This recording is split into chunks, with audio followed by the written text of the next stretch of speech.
Oh, hello YouTube. Today on the Naughty Librarian, I am going over my February TBR list. So this video is probably going to be done in two parts because I'm not done reading all the books I have for January yet. So when I finish those, I'll do a second half of this video. But for now, let's just talk about my February TBR. Why not? Let's get into it. First up in February, I have my patron and channel member book club pick, which is Butcher and Blackbird. So this one I have been really wanting to read. I'm very excited that everyone wanted to read it with me. It like won the poll in a landslide, surprisingly.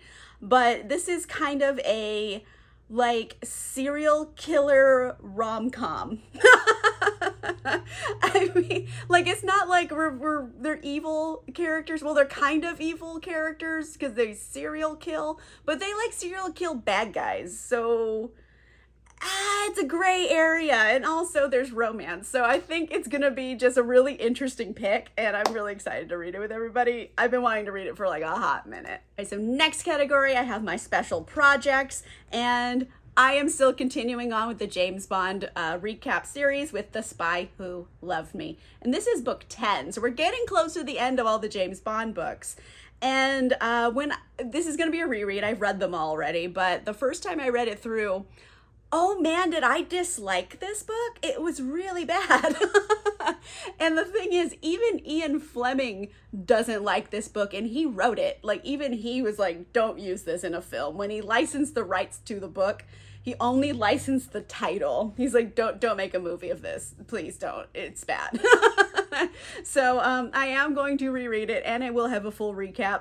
I think if any of the James Bond recaps needed me drinking wine in it, it's gonna be this one. So we'll find out how it goes. Also, I'm gonna continue on with another Anne Rice pick here. I have The Passion of Cleopatra. This is the second book in the Ramses the Damned, the Mummy kind of series. I realize that at the time of filming this, I do not have the first video recap out, but it will happen. And then this will happen someday, but I'm planning on reading it in February, I promise. So yeah, there will be a little bit more of Anne Rice content coming at you. And all the rest of my picks are pretty much just all romances. And mainly I'm picking like a bunch of like romances because one, it's February, it has Valentine's Day. Also, I had some really high highs and some really low lows so far in January. And there was one book in particular I read in January that made me hate reading, and it put me in the worst slump. So how do I get out of slump? I read fun rom-coms. I get into romances because they are easy to read and they're fun to read and they're smutty. So I got a lot of them on deck. To start out my romance roundup, I have House of Flame and Shadow by Sarah J. Maas. This is the latest release in the Crescent City series, and yeah, I'm reading it right when it comes out. I know I am. I know that's gonna happen. I am very excited to do so. The last book of the series in Crescent City, I was not the biggest fan of. I thought it kind of went off the rails, but there were a lot of things that I did like in it. And spoilers, people get so mad over Sarah J. Maas spoilers, but the book has been out for a hot minute, especially with the ending and like the crossover. I'll just say that. That's the least spoilery way I can say it. I am interested to see how these characters are going to interact with each other and like what's going on there. So definitely going to read that one. It is going to be a chunky book. It's going to take a while, but I don't know. I'm going to give it my best shot. We're going to do it. I'm also going to try to read Tastes Like Shakar by Nisha Sharma. I'm really excited to read this one. It's been out for a minute and I keep putting it on my TBR and then not doing it. So that's on me. You know, I keep forgetting to read it, but I'm gonna actively try to read this in February. This is the sequel to Dating Dr. Dill, which I did really like. It's kind of an enemies to lovers. I think they have to like solve a mystery at one point, and also like it happens with around like a Desi wedding. And I was like, yes, all of those details sound amazing to me, and it's gonna be spicy and it's gonna be fun. So yes, contemporary romance, but it's one I've been wanting to read for quite some time. And everything else I got for February, historical romances. Why not? Let's get at them. I am going to be reading Unclaimed by Courtney Milan. I got this at a library book sale for like 25 cents. that's a deal and a half. It's a good price. And I know nothing about it. If I'm being honest. I just picked it out because everyone likes Courtney Milan. It's like a lot of my friends really like this author. I haven't liked other things by Courtney Milan, but it's something I want to give more chances to because maybe I just didn't like that one book. You know what I mean? And since, I didn't really have a big monetary investment here, I think this is the perfect one. Also, it's just the only one I have. This one is kind of like a Pretty Woman-esque kind of a thing. You have this guy, he's very like, I do rules and I follow them. And then you have this woman, I think his enemies like hire her to like seduce him because I believe she's a courtesan. And then, they fall in love for real. So definitely into this one. I want to see how it goes. Pretty Woman is a very hard like idea to put into other things. Like I realize that like Pretty Woman is kind of a take on My Fair Lady, but when you add in the element of sex worker into it, it either goes very well or very poorly, as I've found. So fingers crossed this goes well. Another book featuring a yellow dress on the cover. I have An Earl to Remember by Stacy Reid. I've had this book for too long and like I forgot it. I forgot I had it on my shelf and I love Stacy Reid. How am I not gonna read this right away? And I don't know how this happened either. So here we are. I'm going to read it in February because like Stacy Reid is so fun. I love her books. And this one actually deals with like an amnesia trope, which again is another one of those risky tropes where it either goes very well or goes very poorly and it's problematic. But we have Georgiana. She's like, she's a gentleman's daughter. She's not really nobility, but like she's respected enough. She has her career. And you have Daniel. He's some type of thing. Oh, he's an earl. Okay, so he's an earl and he's an a-hole. And then he has her hired for an event and then he fires her and it's this whole dick move. And then I guess whoopsie daisy, Daniel loses his memory and she's like, I'm your wife. And then, zany hijinks ensue. So, it is just a risky subject with, like, consent issues. If someone has amnesia and you're lying to them, you know what I mean? So hopefully this is going to be done in a good way and it's not going to be problematic. Fingers crossed. I mean, it's Stacy Reid. I have high hopes for this. And last up, I have not one, but 2 books by Beverly Jenkins because this is a trilogy series. And the funny thing is, I have read the 3rd book of it and not the 1st and 2nd. But it is kind of an episodic series, so it's fine. You know what I mean? It's going to be okay. So this one has this guy, Logan, and he owns this ranch. He's kind of curmudgeon-y. And his mother hires him like a housekeeper. So you have Mariah. She comes from back east. She comes to California to work on this ranch. And he's like, I don't need a housekeeper. You're pretty. What? You misheard me. I didn't say that. I'm grumpy. And she's like, okay. And then she's not going to put up with this shit, essentially. Which, like, is a trope I love. I love stories like that. It's kind of giving me a little Beauty and the Beast vibes, but not in like a full committed way. It's just kind of like curmudgeon-y shut in and like a goofy girl has to come there from far away and she lives there now. It's that kind of a vibe. But yes, I am excited to read this one. Beverly Jenkins doesn't really let me down, so hopefully this is gonna be really good. Second book of this trilogy is Destiny's Surrender. And this one is kind of a secret baby trope, which, like, not my favorite, but I think this one might be fun and kind of zany hijinks. So we have Andrew. He's a fuckboy. Let's be real. He's 1800s fuckboy. And he's like, all right, like, I need to, like, settle down. And this woman, her name is Billy. She shows up at his house one day. She's like, hey, you see this 4-year-old? Yeah, he's your son. I'm one of those wild oats you sowed. And he's like, what? And she's like, yup. And he's like, want to get married? And she's like, what now? And then they do.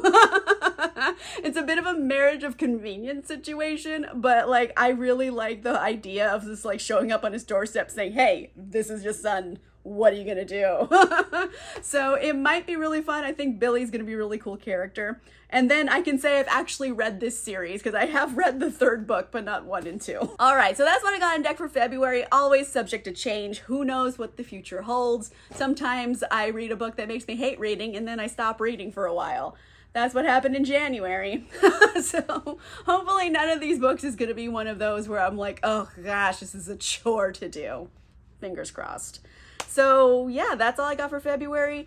I will be back again once I finish reading all of the books I need to read for January, and that part is coming now. Oh, hello YouTube. Here I am, back again for part 2 of this video. I finally finished all the books I needed to read for January, and I'm here to review them for you.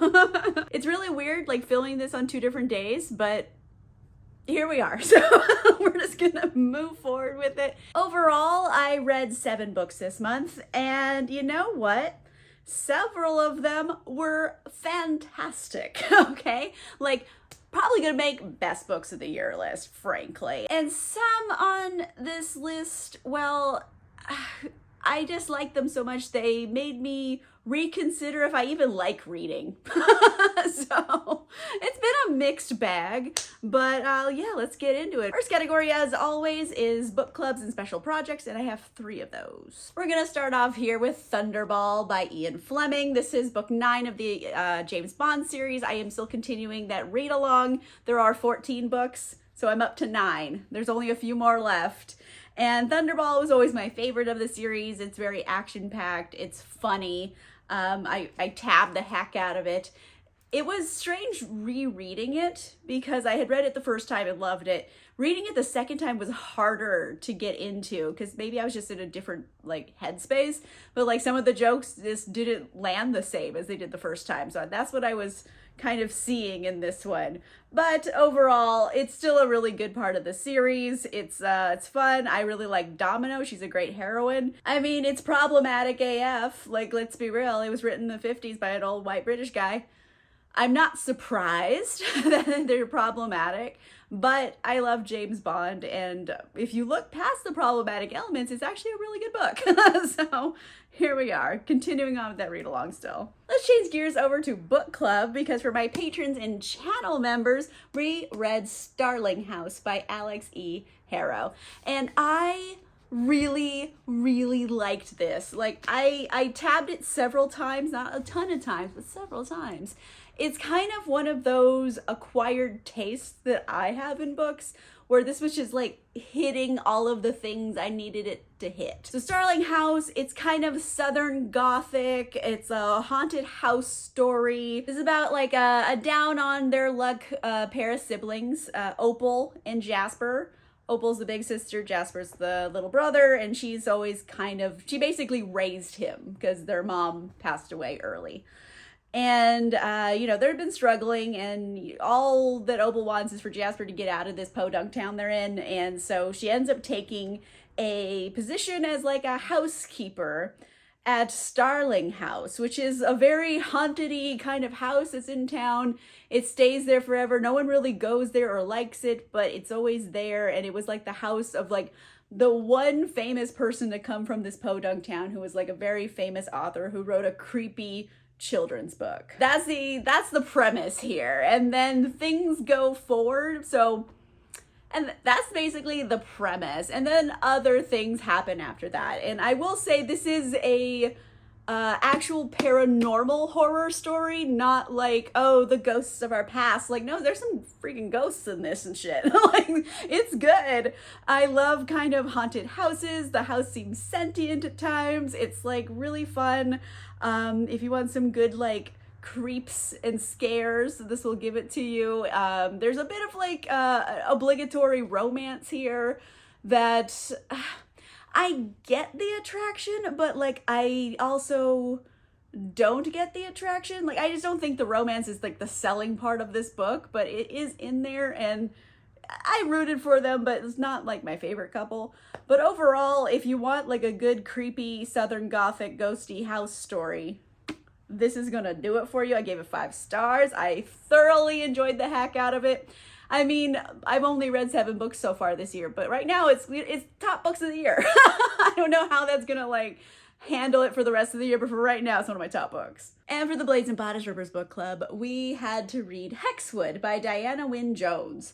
And I was kind of excited to read this because Diana Wynne Jones, you know, a very famous author. She wrote Howl's Moving Castle, etc.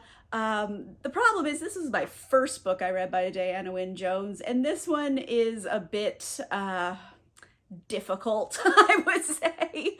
The best way to describe it is one of those books where I read it and I'm only like 60% sure I really understood what was going on here. The only way I could like really describe this is that it's kind of like Winnie the Pooh and Hitchhiker's Guide to the Galaxy made a little magical baby who is somehow also Merlin. Does that make sense to you? Because it doesn't. It doesn't make sense to anyone. And I really wanted to try with this one. It's a failure for me for many reasons. Number one, it's very hard to get a hold of. It's only available in print-on-demand copies, and there's no ebook, there's no audiobook. It's very inaccessible. For me in particular, it's very difficult for me to sit down and read a physical book. It's physically painful for me to do it. So already I was going in at a disadvantage. And then the book is just so, I don't know, absurdly British. Does that make sense? Like I mentioned earlier, like Hitchhiker's Guide to the Galaxy, or like Terry Pratchett. If you like Terry Pratchett, I think you have a fair chance of liking this. It's just, I've tried to like Terry Pratchett, and I do not like Terry Pratchett. So another strike against it. But every day I looked at this book and knew I had to read some of it. It made me really consider, like, do I even like reading?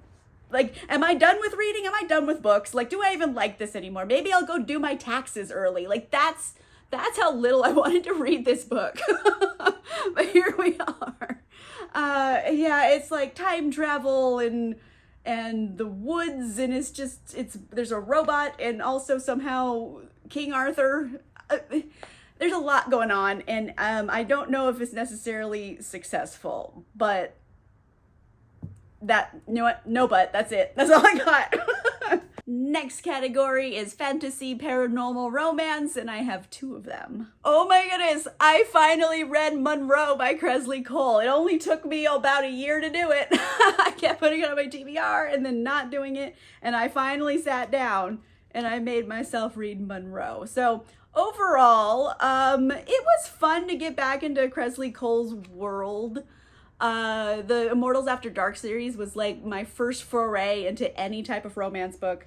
I love that series. It has a special place in my heart. But mind you, there was like a long gap in between books of this series. So coming back with this one in particular, I don't know if it's necessarily her best work of the series, but like I enjoyed it. Like I have all these characters that I know and love, like making cameos in here.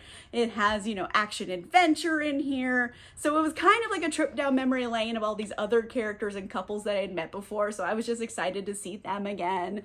And I liked the couple in this one. This is, you know, the titular Monroe. He's a werewolf.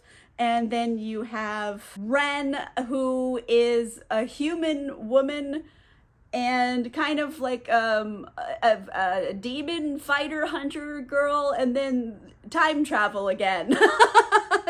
There's a lot of weird stuff going on here, and more wizard time travel. I feel like that was kind of the vibe for January for some reason.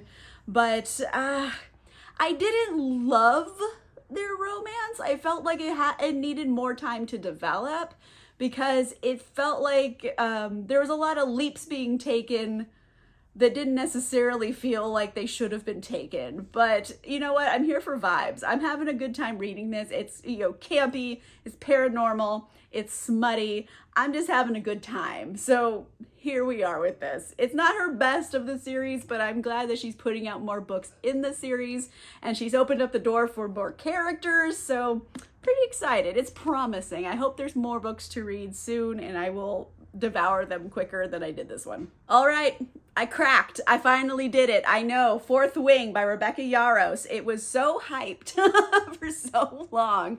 Like, people were having midnight release parties for book 2.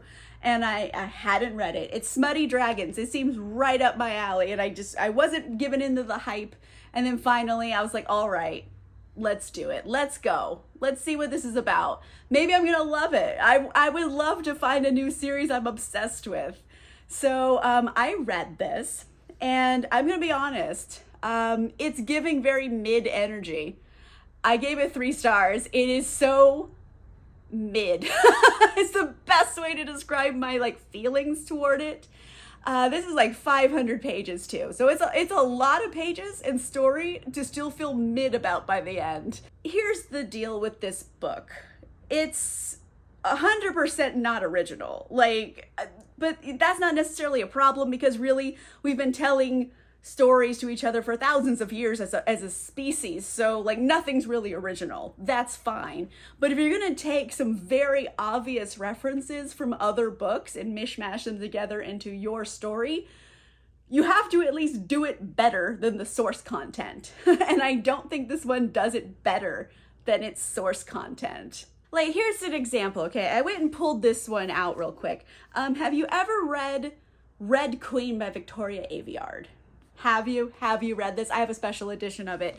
It's a book I really liked back in the day. And the main character of this series is a girl named Mare Barrow. And she kind of grows up with a dysfunctional family she's trying to protect. And she also has hair that goes gray at the ends. And people in this series have magical abilities, and she can wield lightning. Does it remind you of Violet at all? Because I'm gonna tell you, they're the same character. It's so obviously Mare Barrow got transferred over here to go to dragon riding school. It's it's so blatantly non-original that I'm thinking of other books, hence Red Queen, that I read and enjoyed more.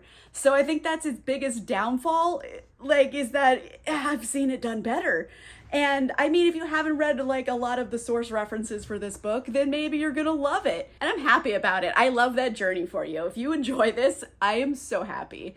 I wanted to. It's Smutty Dragons. And I was like, yes, give me that. But overall, very mid energy. And I'm just maybe I should read book 2 and it'll get better. But then the other side of the coin here is that this is already 500 pages and I feel mid about it. Why should I read another 500 pages? If it hasn't captured me in 500 pages, what's 500 more gonna do? So yeah, I don't even think I'm gonna continue on in this series. I'm just very mid about it. I said what I said. Last category is books that are a little bit outside of my comfort zone, and I read 2 of them. I finally read The Shining by Stephen King, and oh my god, did I love this. If I could give more than 5 stars, I would. I fully understand why it's a masterpiece of horror literature. Look how much I tabbed this motherfucker. Oh my gosh. I was obsessed with it. It's scary. It's tense. These characters are wildly complex. I was crying during this book at times because it got so intense that I was ah. So yeah, I was scared, I was happy, I was tense, and I cried. So it had all of the things. I feel I don't really need to go into the plot here because the story has been in the cultural zeitgeist for quite some time at this point. But I mean, if you've only seen the movie version of The Shining, you're not really getting The Shining. It's kind of the same plot, but the characters are wildly different in the movie version, I would say. Jack, the father character, Jack Nicholson plays him in the movie, and he's just an asshole the whole time. You're he's kind of going into this hating his family and evil. And the Jack in this book is actually really conflicted about things, and he's much more of a sympathetic character. And he really does love his family in this book, and he realizes he's a piece of shit. But he doesn't know how to stop being a piece of shit, and he feels bad about it. So I really liked his character, and here's the thing with like Stephen King books in general. I haven't read like a ton of stuff by Stephen King, but the ones I have read, I have noticed a common denominator here is that usually the book is exploring a simple concept, but doing it through horror. Like Pet Sematary, it's about grief and not being able to let go of grief. That's the central theme of the story. I feel like The Shining, at its core, like what its central theme is to break the cycle of abuse. Both of the mother and the father in this, they both come from very abusive households to today when they're in the Overlook Hotel and things get very familially abusive. And it's about consciously choosing to break that cycle. So that's what I think The Shining is actually about. And I love it. It's so good. It's a masterpiece. 6 out of 5 stars. It's going to be a best books of the year list for a reason. It's been out for a long time. It's a masterpiece. Last up, I have The Helsinki Affair by Anna Pitoniak, and it's fine. I don't really have a big long review for this one. It's a spy thriller. I just wanted to try out a spy thriller because I love spy thriller movies. And yeah, it felt like that, but like not as fun, I guess. I don't know. It had all like the juicy spy details that I wanted. I don't know if I particularly liked how the story was told, I would say, because it's like dual timelines. Like there's this woman, her name's Amanda. She works for the CIA. Her father worked for the CIA before her, and now there's this case that's happening that seems to be very related to a case her father worked on back in the day. And that case reeks of cover-up, so it's kind of peeling back those layers. So we see the story getting told from the dad's perspective during the Helsinki affair, and then you hear like Amanda's story happening now, and like part of me just wished it was maybe only the father's story or only Amanda's story. Doing both of them at the same time, like I get what they're doing, but like I felt like it broke momentum in the story. So I mean, it's a spy thriller. If you like spy thrillers, you probably would like it. But I don't know if like the writing style necessarily helped more than it hindered. All right, that does it for January. I think is a pretty promising start to the beginning of the year. I had 2 excellent books at least, and then a couple that were mid and a couple that were bad. So it's a mixed bag, but like I feel like the bell curve is not like skewed. If that makes sense. Anyway, let me know in the comments down below, how's your reading year going so far? Have you read anything really phenomenal yet? I mean, it's only been 1 month, but what have you read so far? That's great. Let me know in the comments down below. If you like this video, make sure you give it a like. If you want to see more videos, make sure you subscribe. And if you want cool exclusive content, including early access to videos and a book club, you can consider becoming a channel member or a patron. And links for that are in the description down below. And on that note, I'll see you guys soon. Goodbye.